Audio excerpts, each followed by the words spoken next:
This is like monster, right? Look at this. That is amazing. Wow. This is Geotab's head office. And this is their we haven't actually started yet, mate. I know. I'm just showing you. I'm showing you guys. You're supposed to do that in a minute, so that's okay. We'll do it in a second. Should we make a start? Let's make a start. Good afternoon, ladies and gentlemen, and welcome to today's session at the EV Cafe. I'm your host, Johnny B, and in my day job, I'm the head of decarbonisation at Navuna Vehicle Solutions. As always, I'm thrilled to be here with all of the EV Cafe crew and on EV Cafe Day as we delve into the world of charging electric vehicles. How do we make it more accessible? How do we ensure a good experience? What do drivers need to know? And who really pays? Is all the questions we'll be discussing and answering today. But before we move forward, I want to take a moment to express our gratitude to our incredible gold partners. These companies have played a significant role in making these webinars possible, and their expertise and support are invaluable. So let's give a big round of applause to the AA, My Energy, Geotab, Churchill, EV Civils, and Plug Me In. Boop, boop. That's good. So let's start. We've got quite a busy agenda today, so we must get on with the show. So let's start by a quick greet to the EV Cafe team. That is, of course, myself, John, Paul, Sarah, and who's that other guy? Sam. Let's start with John. Hello, John. Hello, gorgeous. Brilliant, thank you. Back from Cyprus now, having burned all that carbon, and I'm back planting trees just to offset it. Brilliant, John. Now let's hear from the van man. Hello, hello, everybody. Good morning here from Canada. So I'm here at the Geotab head office, which I shall give you a little tour of in a minute. Good morning. Great, Paul. I look forward to it. Now let's welcome Sarah. I was just texting the chat box to say, remember to send your messages to everyone rather than hosts and panelists, because we're delighted that you are here. Just a bit on me, I'm Sarah Sloman. I'm the Chief Strategy Officer at fintech company Paythrough. So we're going to be unpicking all the stuff around pricing when it comes to EV charging today. Thank you, Sarah. And last and certainly least, let's hear from Sam. Yeah. I'm out to get you today, Sam. I know. What is it? We're 2 minutes in, and you've attacked me at least 3 times. But it's fine. I deserve it. Hello, everybody. Sam Clark, Chief Vehicle Officer at GridServe. I won't say any more in case I get any more abuse. Is it just me, or does Sam sound like a Dalek? Dalek, definitely a bit of a Dalek. Already losing that expensive mic, Sam. It's not expensive. So we are on a really tight agenda, and it's 3 minutes past 12, and I've got in front of me our first spotlight, which is where Paul will be sharing Geotab insights from Canada. So over to you, Paul. We're on time as well. Good. Good morning, everybody. And now, so we are in the Geotab HQ. I've just got to remember the camera's there, not over here somewhere. So behind me, what I've got, you can't see it particularly well, but here is an air quality monitor. So there are buses running around a place called Aachen in Germany, which is one of the places that that Geotab have an office, and they're monitoring air quality, and that is coming live through here. And what you can see behind me is the number there of devices that are in all the vehicles around the world, 3.6 million devices. So this whole wall here is just full of incredible data.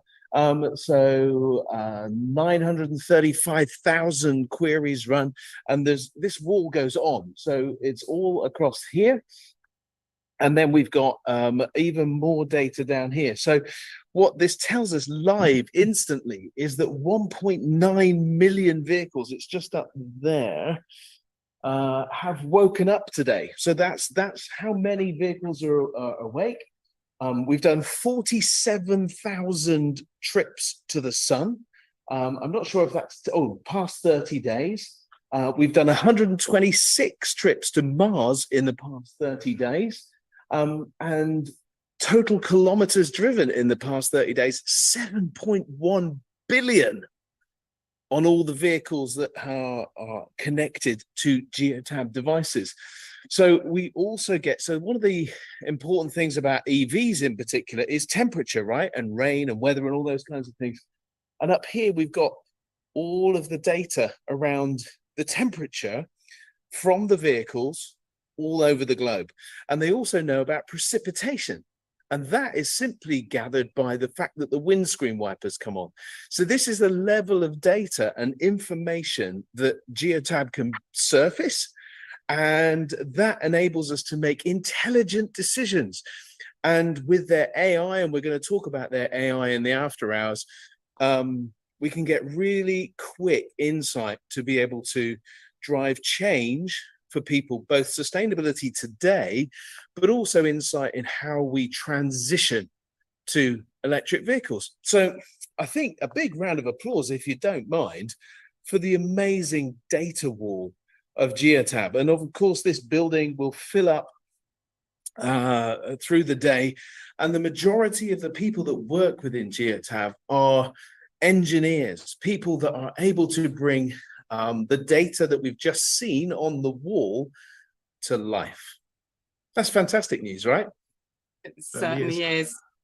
What's scary is that one, they've let you in on your own, and two, you're on the phones now answering customer calls until the rest of the team arrive. I will give a little introduction to Ed Kohlberger, who is there. He's got up extra early. Oh, Thank you very much. Big round of applause for Ed, everybody.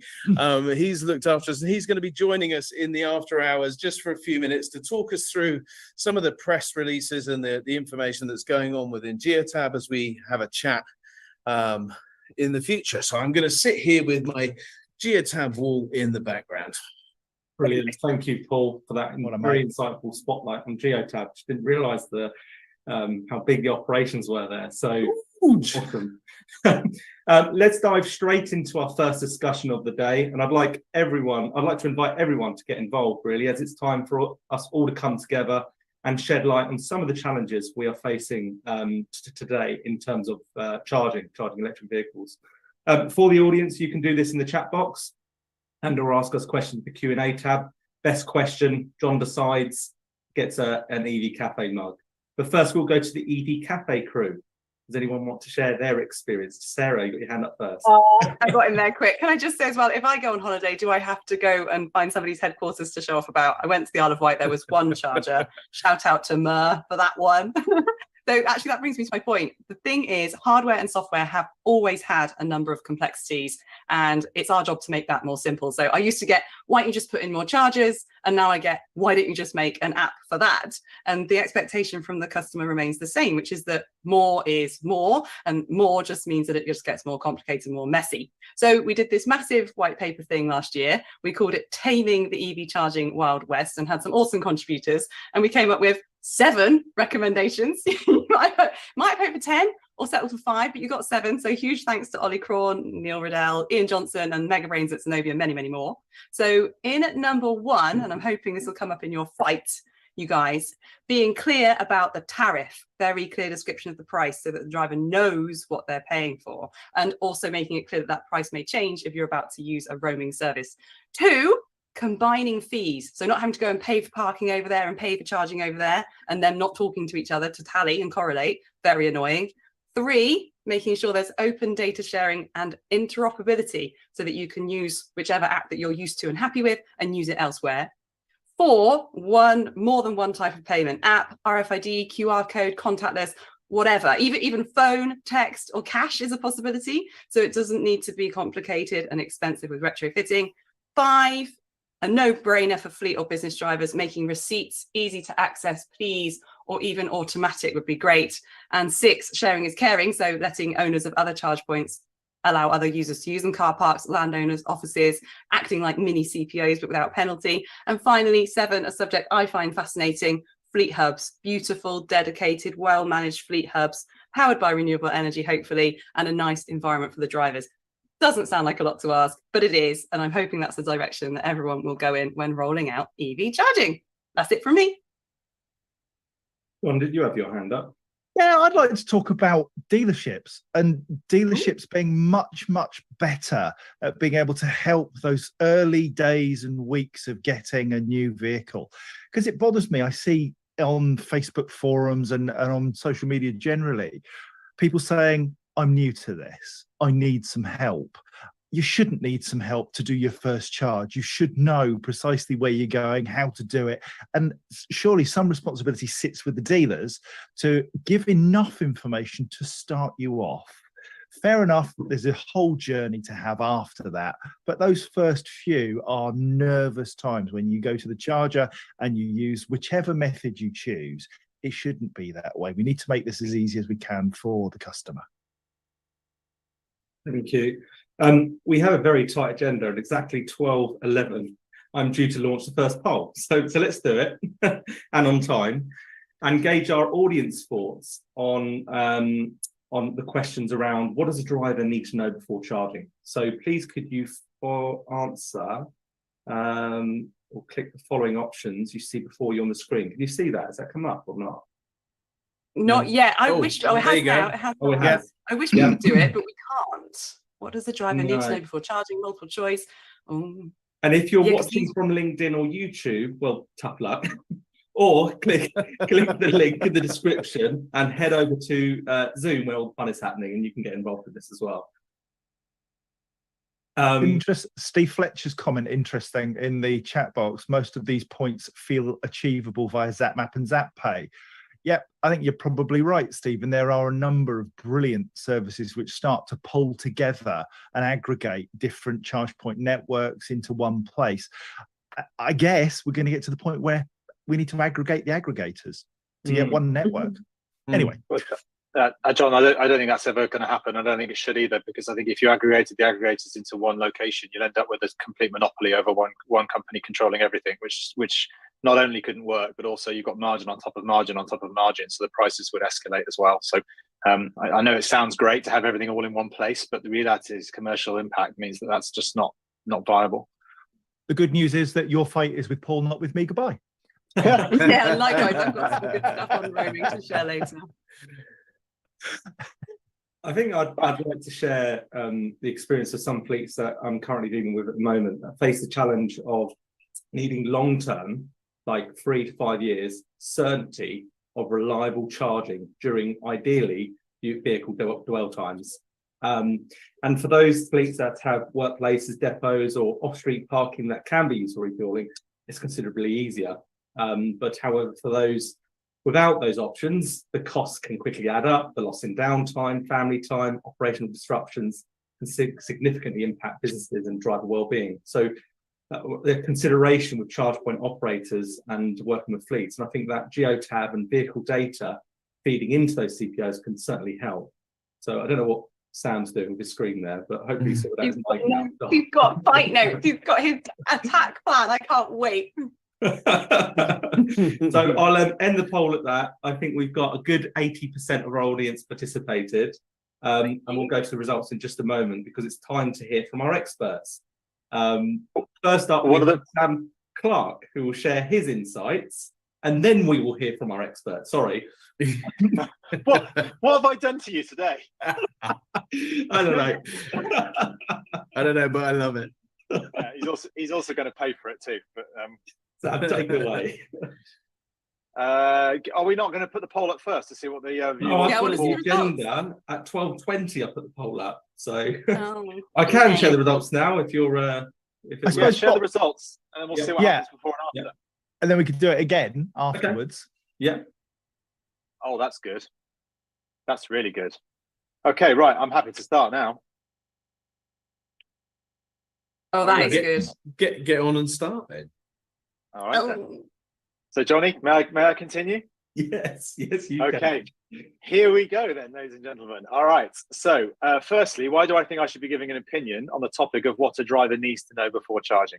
I'll let Paul do his own introduction on what qualifies him for this debate, but for my part, I've owned tens of EVs, driven hundreds of thousands of miles of which I've used charging infrastructure for the last 22 years and have owned and operated hundreds of smart chargers and electric vans over 2+ decades. But perhaps more pertinently for this debate is my day job, which is now which is now working for GridServe. Now, why that's important is because I have the privilege of data that you can't Google.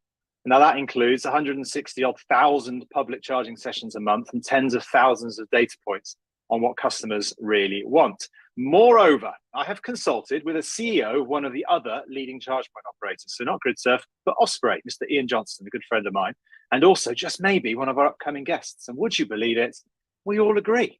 We all agree. So what is it that we agree on? The reason why this debate came about was Paul's desire to see charge point operators signpost voltage on the front of chargers. My view and legitimate concern is we risk confusing the customers at the precise stage when it's imperative to keep things simple. Now, in front of me, I have a water bottle, like electricity, think of it. And here's a cup. Now, the reason I brought my little props here is that voltage is like water pressure, the pressure in the bottle. So it's one important part, but not the only one. You've then got current, which is the amount of water that can flow out of this bottle, and that's equally important. And then you've got kilowatts, which is the water that goes out of it.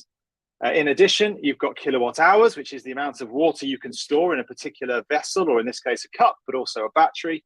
And then you've got charging curves, which is the element of pouring the water gently into the bottle of glass to start with, glugging in the middle, and then topping up gently at the end, so you don't spill any water or spill any electrons. So as a lesson of the basic fundamentals, I thought I'd have a crack at talking about voltage, current, kilowatts, kilowatt hours, and charging curves, because they're the things that matter. But we don't need to know all this information.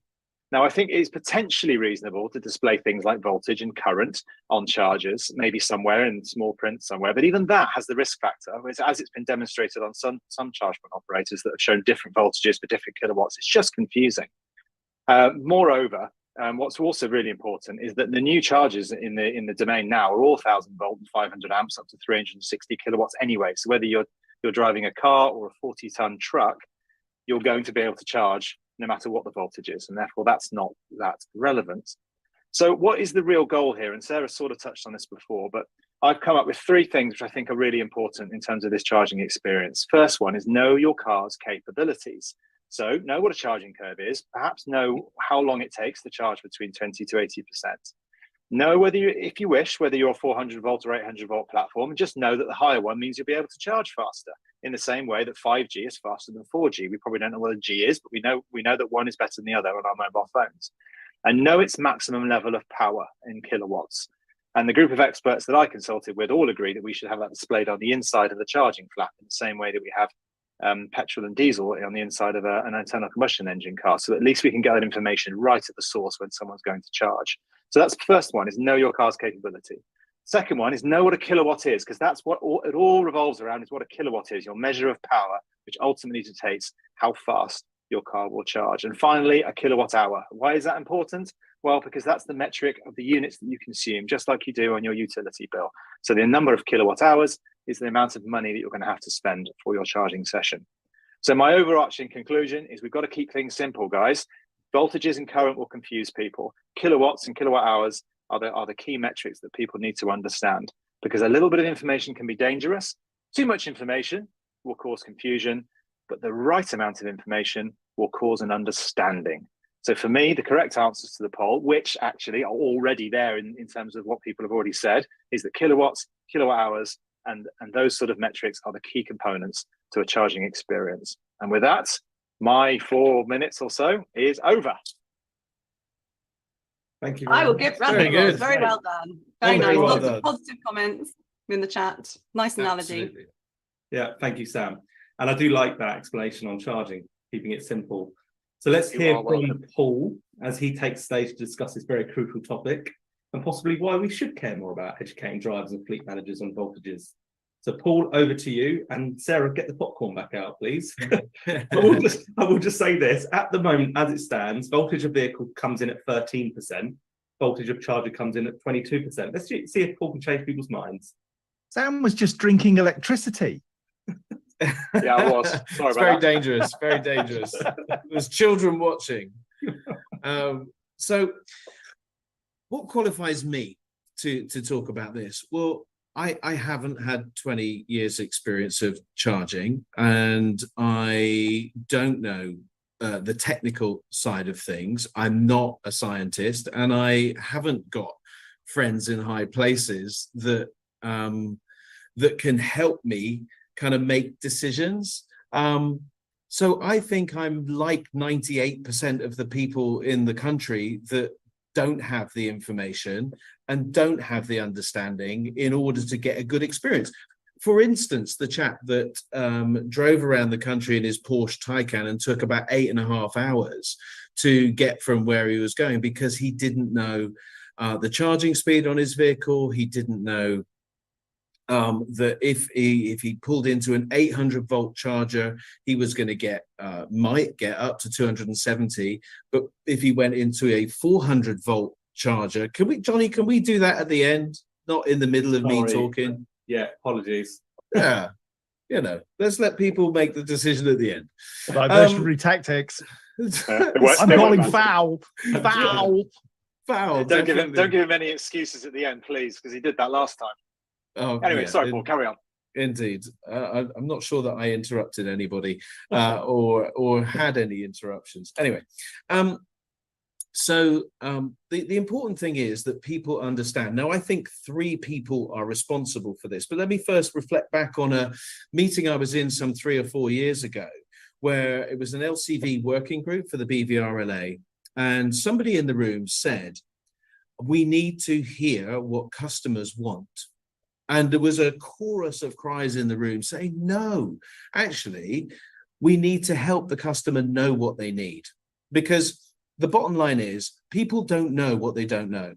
It is our responsibility as people within the industry, be they charge point operators, be they manufacturers of vehicles, and be they dealers of vehicles, to John's point earlier, to educate about all the things that actually fundamentally affect the charging speed of the vehicles.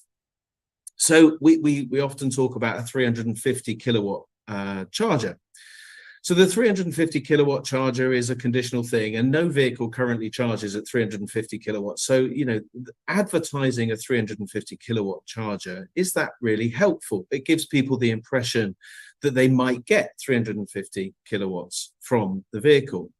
But what we need to know is, how fast will my vehicle charge? Because that is the fundamental thing that everybody's getting upset about, and also is causing all the press articles. Kia went to market with 18 minutes to charge from 10 to 80% on the EV6. But what they didn't tell you is that it was at 800 volts, and if there was a number of other conditions that were involved with that. And what we're seeing is more and more vehicles coming to 800 volt architecture, the Ioniq 6 and the Ioniq 5 and so on like that. Well, what's the difference? We need to help people understand what the difference is. There's no surprise that people are not saying that voltage is important, or the knowledge of voltage is important. But I know of a situation where a certain leasing company ordered some charge points, and they were at 800 volts, and the charge points needed to be at 500 volts in order to get the maximum charge point. So voltage being important, because those chargers were ultimately rejected and the right ones were then ordered, because that met the need of those particular vehicles. So at the end of the day, the customer, the people that are the consumer, like me, people without all the science and out all the connections and without all the right ideas, need to understand that volts times amps equals watts. And so that when they come up to the charge point, like at Wallyford in Edinburgh, Wallyford says that this is a 150 kilowatt charger, but if you're charging at 400 volts, you will only get 110, not 150. So the information is clear. Sam's putting his hand over his face. That's just... You had your moment, Sam. Yes. So at the end of the day, we all have a responsibility. Charge point operators, the vehicle manufacturers, and the dealers themselves. Because to answer the Porsche thing, the Porsche Taycan can charge at 270 kilowatts, but if you plug into a 400 volt charger, you will only get 50. Unless you've got a particular option ticked. So that stark difference needs to be understood by all involved. And that is my case, that we need to educate, we need to support, and that charge point operators, vehicle manufacturers, and dealers all need to play a part in giving people the choice to whether they know about volts or don't know about volts, but we help them understand what speed they're going to get and how voltage will impact that when they're at the charge point. And that really is it from me. Thank you, Paul. Can I relaunch the poll now? Is that okay? Yes.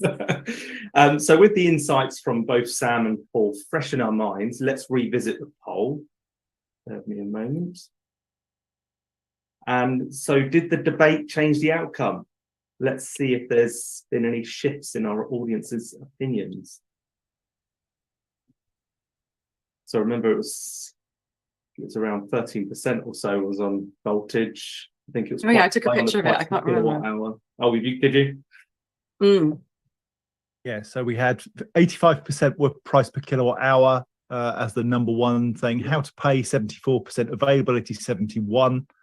So let's see how it goes. And voltage was down at 13%. It's already up, voltage on vehicle and voltage on charger. Okay.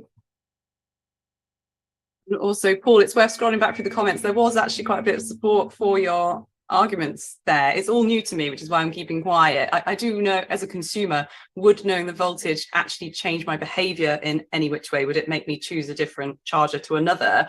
I don't know. I don't think so, because I tend to charge when I need to and I get what I'm given when I get there. But it might sort of influence my enjoyment of that. I still think the price per kilowatt hour is the key thing for me. Yeah, so you also need to know the current as well, not just the voltage. The voltage on its own does no maths for you. So as Paul said, you'd have to work out you have to do Watt's law whilst driving along to work out power equals current times voltage. To do that as you're going along. No, but you shouldn't have to do that. You should have the information at the charge point. So which is kilowatts done. So you know it on. There's no point doing it at the charger. Because you're already on the destination. You're already going to that charge. You're not going to work it out as you go along. Sam, how does knowing it's a 350 kilowatt charger help me? Because that's the most powerful charger on the market, and you're more likely to have the highest level of power by charging there. Yeah, but it's not dramatic. So are you going to work out the current and the voltage whilst you're going along? No. To calculate which charger you want to go to on the basis of your maths? Because you quoted Watt's law. I resisted the temptation. You actually quoted it as an equation you have to calculate in order to work out whether voltage and current means that you can charge faster or not. That's far, far, far too complicated for any general consumer to get their head around. They just need to know the kilowatt figure, and the higher is the better, and the more likely you're going to charge faster. Paul, can I ask you to resist responding to Sam for the time being? And can we open this dialogue back up during the after-hour session? An opportune moment to have this conversation. But for now, we must get back on track with the agenda. So, and we've covered a lot so far, but it's now time to gain further insights into the customer experience of charging. Sam, would you like to do the honours of welcoming our first guest speaker of today? Who is Torre, right? Or Tor? Don't know how to pronounce it. No. Andy. Oh, Andy first. Andy, My apologies. Andy, you're gonna kick me for that for ages. All right, I'll crack on and pretend that didn't happen. Right, Andy Eastlake, another good friend of mine, with a prior career of over 25 years in automotive test and development. Andy has been the chief executive at Zeemo for over 11 years, leading the organisation through the transition from a low-carbon government-funded group to a true partnership between government and industry, stakeholders, and now on its focus on accelerating the shift to net zero road transport. Passionate about helping everyone along the road to zero with the best information and consistent messages. Zeemo supports the EV industry come together to collaborate on consumer information and true benefits of EVs, from running costs to whole life cycle analysis. Repowers to range extenders at the end. That Andy, but I don't know what that means. You'll have to tell me. Anyway, we've got some fun facts. Now, he gave me 3, and I thought, which one shall I choose? And I decided all 3 have to be quoted because they're so random. He nearly died on the Zambezi when he got sucked into the devil's toilet bowl. I mean, okay. He had to learn to tap dance in a hurry to step in for someone else in a gang show. Again, properly random. I think the one I like the most, because it's pertinent to our webinar, is he once installed the first 700-bar hydrogen station in the UK, which has since been removed as it never got used. No surprise there then. So that's your words, Andy, not mine. So so anyway, I've said enough. I shall hand over to you. But thank you very much, as always, for joining our merry crew for the day. No, well, thank you very much for inviting me. And I mean, I don't know whether I'm going to be able to build consensus between the two of you, because it's. I think what I did take away, you both started with know your car, and I absolutely think that's key. I mean, I'm an engineer, so seeing all of those data screens, Paul, that you're in front of, and the amount of data that Geotab have got is just incredible. And you know, the numbers, whether it's voltage, watts, you know, they're great. But 3% of us at the moment are plugging in vehicles. 97% of drivers aren't. And I have to take off my engineer hat and explain that actually numbers are important, but words really, really matter. And we're having a debate right now, what do we call the chargers? Because we can't put all of these numbers, whether we agree which ones you want or not, they just don't fit. So we've got to come up with a simple way of this. We've got to keep the customer at the heart of this. And there is a danger that we as the EV community, me as an engineer, you as advocates for different criteria, we all just lose the customers along the way. So we are actually right in the process, and Sam's involved in this, we're right in the process of trying to sort of pigeonhole the chargers into groupings in a sensible structure, and then work out what's the right label. You know, is it a high power? Is it an ultra? Is it a giga? Is it a mega? Is it an extra high? You know, what's the word that will resonate? We need to back that up with some simple numbers. And you know, I'm a great advocate for the power of the charger being a key piece of that. That's really what you need to know. What can my charger deliver? What is my car capable of receiving? If I've got them matched, I'm hopefully going to get there. Then, as Sam said, we've got to take customers on this journey of charging curves and etiquette, you know, coming off the charger when you're not. There's a whole story here, but we're not at that point yet. It's a bit like life cycle repowers, retrofits. We're not there yet. We want electric vehicles, get one, use it, and learn how it can work with you and for you, and how the system can work as well. But that is a real journey. So I guess, you know, my position on all of this is that we've got to really concentrate this down to the nuggets that people can cope with, and that's going to be a very small number of numbers. Price, absolutely critical. That's going to be embedded in legislation, as we know, hopefully, and I think we are seeing that pretty much the whole of the network is actually adopting the consumer experience requirements that legislation one day will mandate, and you know, about reliability, about simplified pricing, about you know, compatibility of payment. All of those things are critical. But I think this point about know your car, and I tweeted yesterday, it's almost impossible to find out what your car is capable of. That should be, you know, full square, writ large in the filler flap on a label, and we're working on a simple label or simple information portal. That's another thing. So within Zemo, low CVP, we've been working on consumer information for 20 years. It started with a voluntary agreement with the auto manufacturers about how to do this. I think that's exactly where we're at now, a voluntary agreement with the community, auto and chargers working together. And then we tell the legislators, this is what you need to put into practice, because we've done it, we've worked out, and we've surveyed the consumers. So next step is, let's ask the EV community. They have a view, they have the knowledge, but let's also ask the non-EV community, because they're the ones we've got to reach.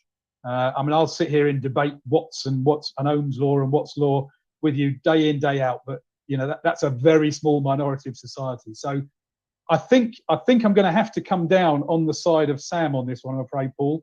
You know, we go way back, but I'm afraid less is better in this case. And voltage, I've got no idea what the voltage of my AC chargers are. Why would I need, you know, 240 or 400?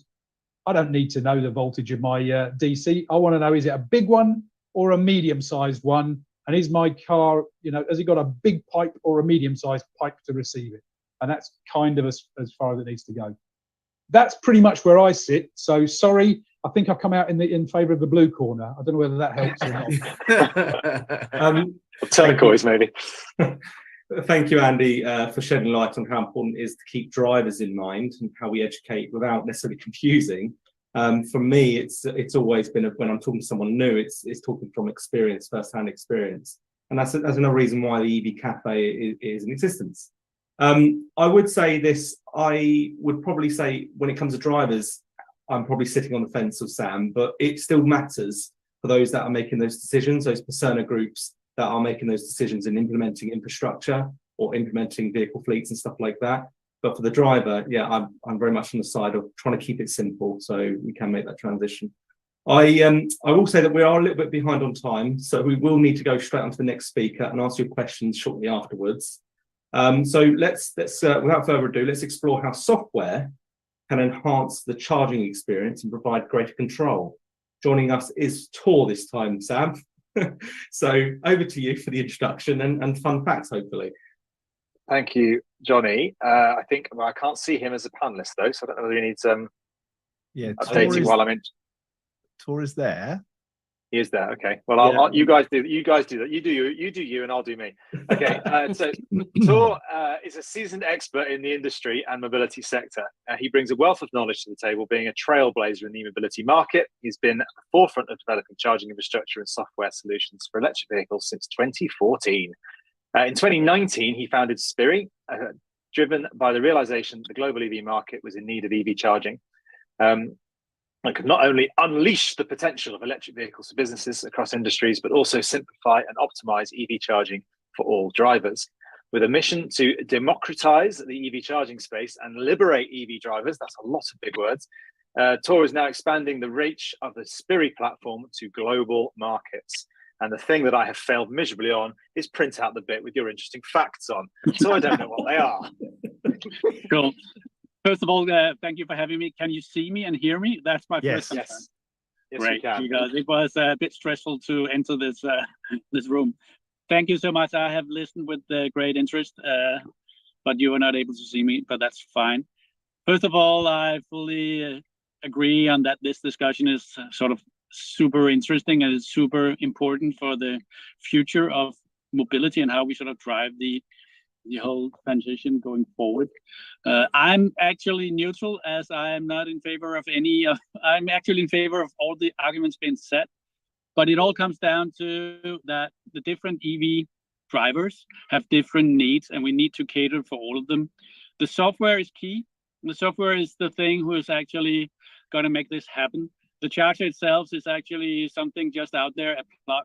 But all the software going into it is the thing making the information available. It's the thing that's going to sort of inform the driver of any of the needs there are.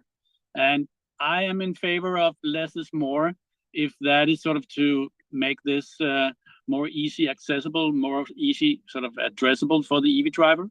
But it could be that some of the segments need more information. It could be for fleets. It could be for sort of heavy duty vans and trucks going around in the future. But for the majority of the EV driver, it's more plain things as what's the price? Where is the charger? Is it available? How much time will it take sort of to charge the car? And that's also the experience coming out of the first market we entered, which were sort of the Nordic markets, Denmark and Norway, where EVs are a little more common than in the rest of Europe. In Norway today, it's more like 90% of new cars, which have an electrical sort of a driving engine. So it's a very commoditized market. And what they see here is they will need an app or anything like it. It could be in your watch or it could be an in-car service where you can see where is the nearest charger.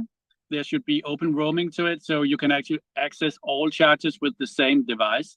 You should be able to see the price before you charge. The price should be differentiated on the hour because it should be sort of cheaper when the electricity price is cheaper.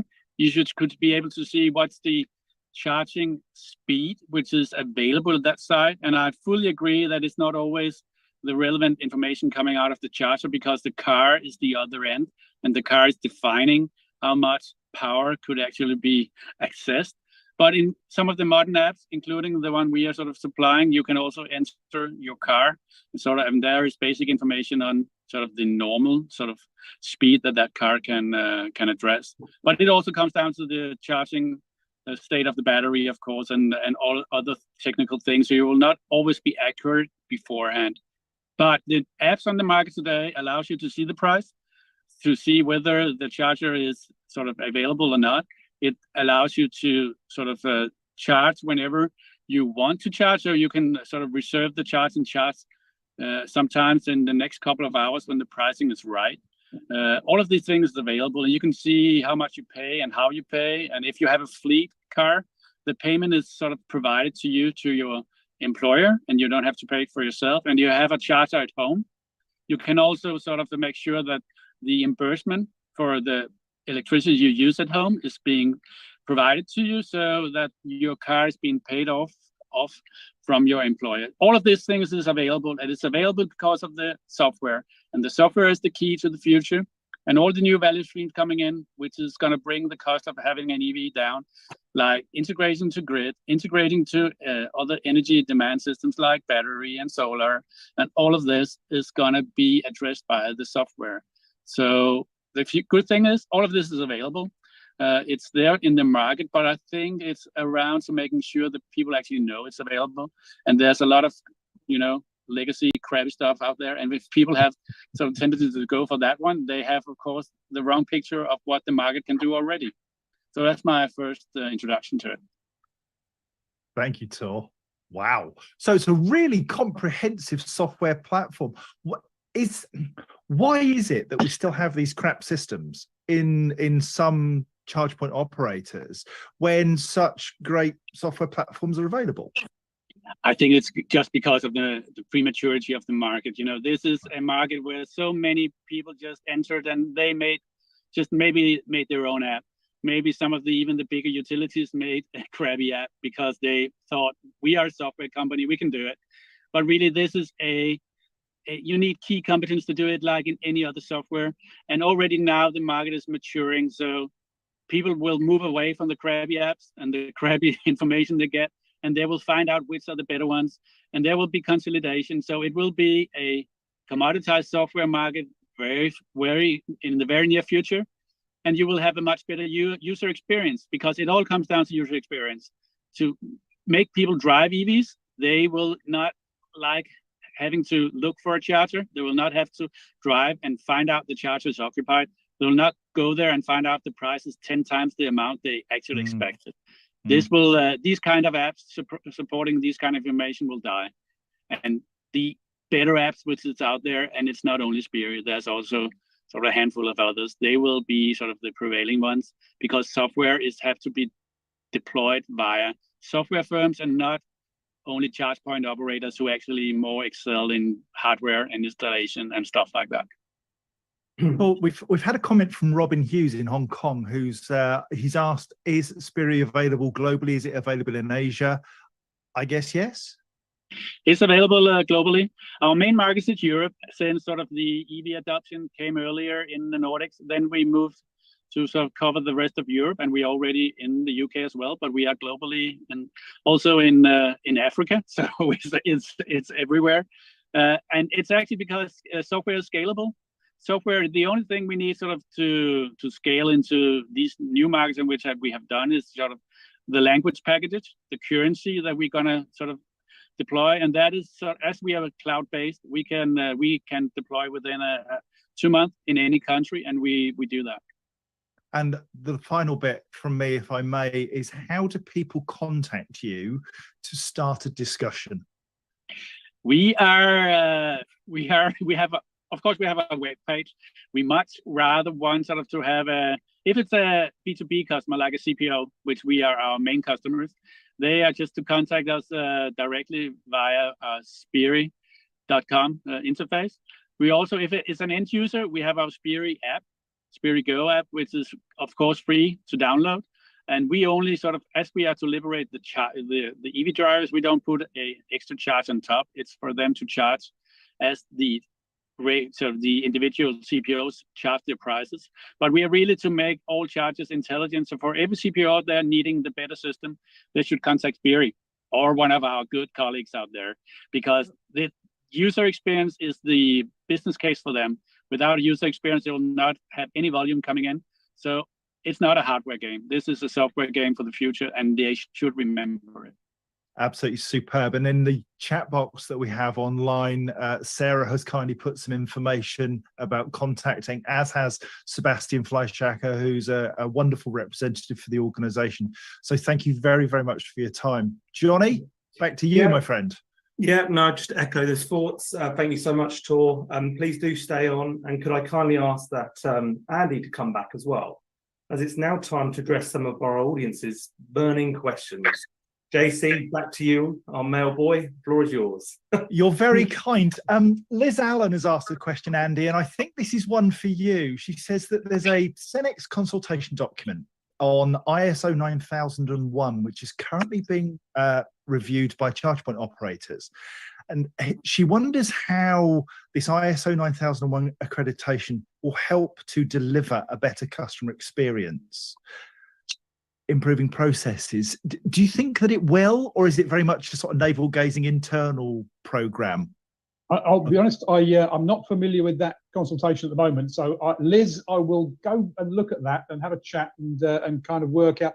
I mean, there are obviously lots of rules and regulations around the charge points already and things. So, I do think this is about experience. It's about the labelling. It's about expectations. I think the sort of qualities and things like that are pretty well embedded. Sam and I have had discussions previously about should we label charge point efficiency. And actually, and when you come back to the question for this whole group, who pays for the charging? Well, the consumer pays for charging inefficiency in his vehicle. So if you've got losses in your vehicle on your AC system, AC charging system, you're paying for that within your vehicle. But actually at the DC, you're paying for the energy that comes out of the connector, not what goes into the charger and an inefficient charger. So we want to label efficiency on cars, but we don't necessarily need to label efficiency on chargers, because that's a commercial problem for whoever's hosting it, not for the consumer. So I think things like chargers and the standards and that sort of stuff, quality control are pretty well in place. But Liz, I will have a look at that and get my head around it a bit better, read that specific question. Thank you, Andy. And Tor, am I right in thinking you said that there were no roaming fees with Spirii? Did you say that? I would say that it's there are no, by definition, no, we don't take any charge on top of roaming, but there is at the moment this technical discussion, if we want to go down that road. And it's because whenever people provide a charge price to Hoptics or eClearing or SheLab, where it's actually, this is where you actually accept quotes, then some of the sort of the interactions with these big clearinghouses is super complicated. So at the moment, we need to mature that market as well. We need to get these sort of integrations standardized, making sure that people can actually accept the quotes as they are. And the market is so super differentiated. So at the moment, Spirii is not to make money out of it, but it's super difficult to accept the quotes as they are. So sometimes the quotes, and this is technical, which they are accepted, are not the same as the one who are sort of put out there. So it's a bit political answer, but we are here only sort of to serve the market with the prices which is deflected from the CPOs. Understood. Thank you. That's very helpful. Sebastian, one of your team, has asked a question, I think of probably Paul and Sam, which is, what about all the other tariff components? Session fees, time variable fees, blocking fees, overstay fees, I guess we call them. The times of day when charging is undertaken, a differential pricing. Paul, have you got any view on what information should be over and above the cost of the charging that should be available? Overstay fees would seem a very sensible thing to have. Yeah, absolutely. I mean, the overstay fees, I mean, they do confuse me. I've seen overstay fees on slow chargers, which seems a bit daft because it's dwell time. Anyway, but there we go. But yeah, overstay fees are really important, I think. And also, you know, if there is an opportunity for variable tariffs, then that information should be there, so that if you know that you can charge cheaper at a different time, I think that would be good. But yeah, no, I don't really have a dramatic opinion on that. But I think as much information as possible at a charge point is helpful. And what about different sorts of chargers? Because we've talked a lot about the sort of motorway and trunk road network, but there are a vast array of different chargers, Sam. You know, everything from probably still 3 kilowatts are out there somewhere, and 7 kilowatt chargers, 22. There needs to be a different approach there potentially to the ones that we have at service stations. Yes, I think there does. I mean, I ultimately, whether it's a slow AC charger or a high-powered DC charger, the two key metrics we discussed before about kilowatts and kilowatt hours are still relevant. You know, how fast are you charging when you're there, and how much is it costing me? And typically, you'll pay less pence per kilowatt hour on an AC than you would on a high-powered one. So, you know, those are the sort of metrics that, you know, again, to reiterate, are the key components, because those, if we can get people to understand at least those two, then they'll understand that when they go to a long dwell time AC charger, it's cheaper typically, and there's a price point to reflect that than at a high powered DC charger on a motorway where it's high power, high convenience type stuff. And on the other question, John, around the tariff components, which is a good one, I think that will improve. That will diversify, for want of a better word, over time. I think as the data flows get better and the communications get better, we as in the industry, but also GridServe, will be able to do more intuitive things with the way that we price, so that there are overstay charges, or there is different price points at different times of day, so that we can try and, you know, we've got a very definitive, you know, with 150 odd thousand charging sessions a month, we know exactly when people are charging when and for how much time and how much energy they're consuming, and even what vehicles they've got. So we can start to sort of push the bell curve a bit, lift the shoulders, and try and encourage different behavioural patterns by virtue of cheaper tariffs to try and spread the load over a wider period of time. So I think there's lots and lots of things, and that also can be in harmony with local generation as well. So it may well be that you get cheaper electricity when the sun is shining than when it's, you know, than other times, for example, when the wind's blowing or whatever. With the arbitrage and battery storage, so I think there's an entire myriad of things that we can do to get cleverer in the way that we charge, but the customer probably doesn't need to know too much of that. The customer still needs to know the simplicity of a pence per kilowatt hour, maybe at a certain time of day, and don't stay too long because you get a fee thereafter. All those sort of key components. Again, you know, I think a theme across all of this, I think we can all agree, is we've got to keep it simple. Got to be simple things so people can understand it. And the beauty of the Zoom system is that we have a simple system for indicating that you want to speak. That's the hand up. Andy, let's go to you first, and then we'll go to Tor. Yeah, thanks, John. I just wanted to pick up on that question from Michael about overnight charging. We have focused on the public charging, and we clearly need to get that right. But 80% of charging is done overnight at home and things, and we really need to get people engaged in their energy and their energy tariffs at home. And I have a real beef with the government's smart meter campaign, saying smart meters save you money. Smart meters don't save you any money. They really don't. And, you know, just having a home charger, if you don't use it and understand the tariffs, doesn't necessarily save you much money either. So we've absolutely got to get to grips with that. And again, another personal frustration, I've got a smart meter and, you know, a bunch of chargers and things like that, but the smart meter isn't compatible with the smart tariffs, so it won't actually respond to the tariffs properly. You know, there's these sorts of really annoying things that just get in the way of consumers understanding the simple stuff. And I absolutely agree with Sam.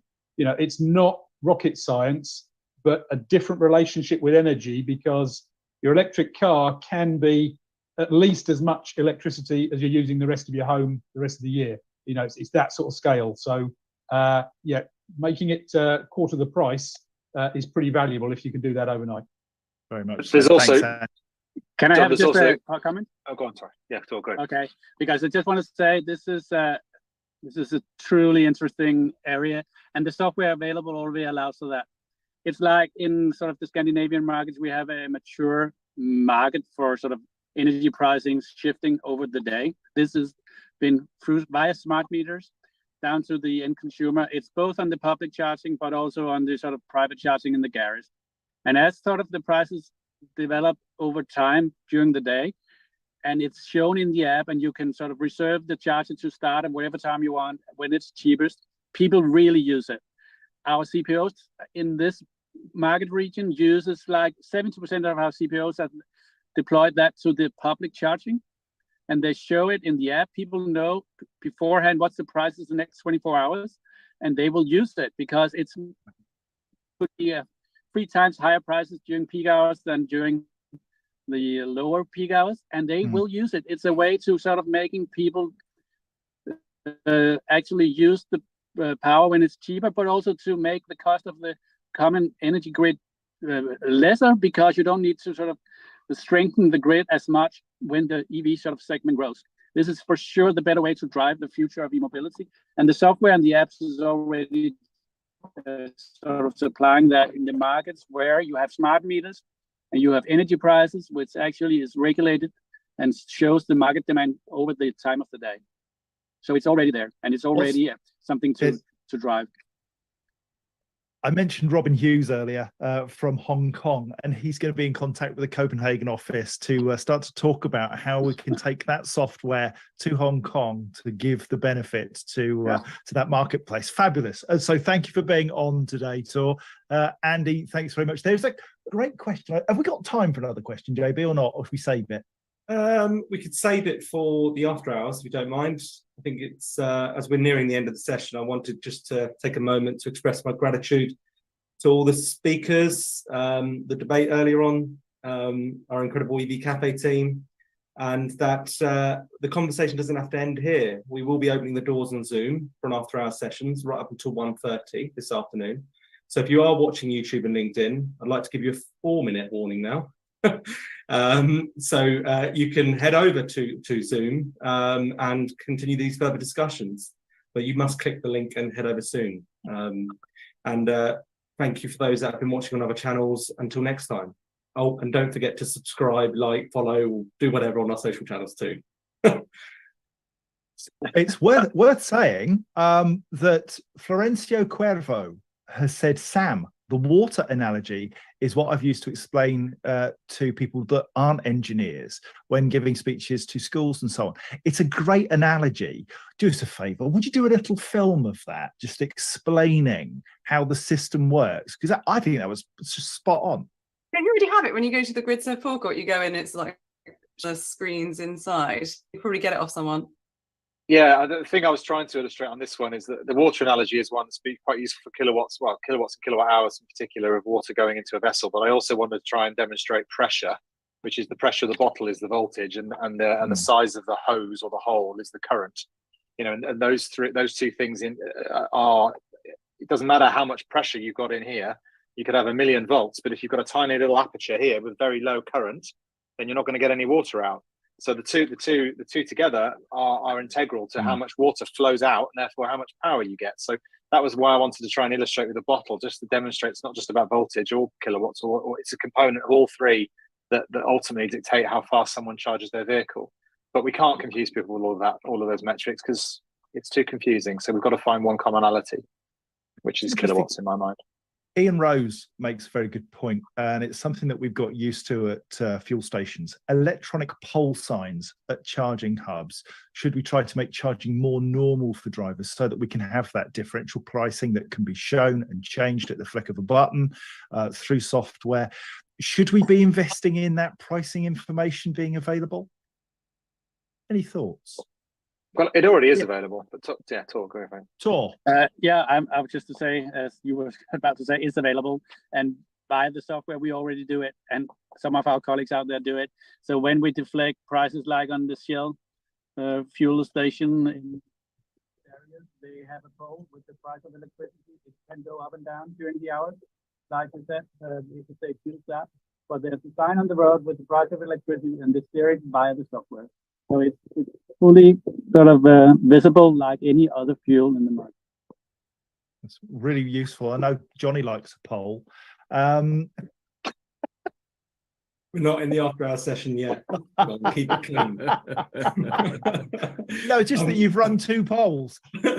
On that note, I am actually going to end the recording and say goodbye to our LinkedIn and YouTube viewers, and then we'll transition over to after-hour session. So goodbye and thank you for watching. Adios. Recording stopped. We didn't